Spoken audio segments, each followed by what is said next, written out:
And man is the most special creation of God because man was the only creation of God promised with many great blessings. Ang tao lang.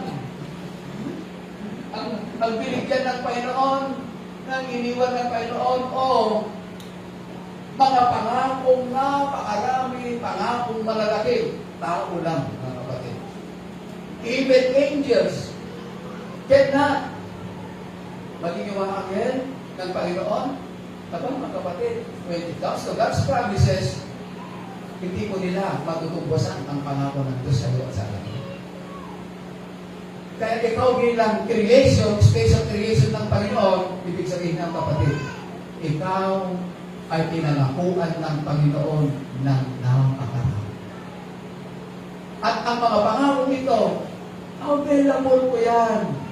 Pag kailangan na po natin yan, available ang pangako ng Diyos na yan. Pero minsan mga kapatid, nakakaligtaan ng maraming tao ang mga pangako ng Panginoon. Bakit ko sinabi nakakaligtaan? The moment na nakakaligtaan po natin ang mga salita ng Panginoon, we are also nakakaligtaan din po natin ang mga pangako ng Diyos sa atin. Napakarami dito.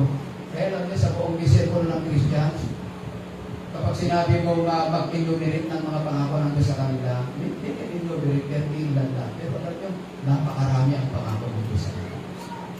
Claim the promises of God.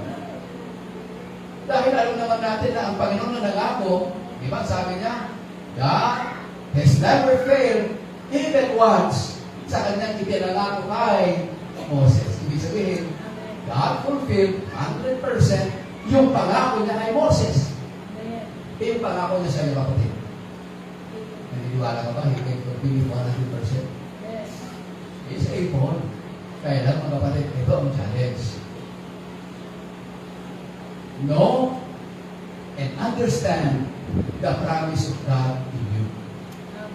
Kasi wala kang i-claim kung wala kang alam na pangako. Kaya kinakailangan magkaroon ka. Alamin mo ang mga pangako ng Diyos sa iyo. Unawain mo ang mga pangako ng Diyos sa iyo.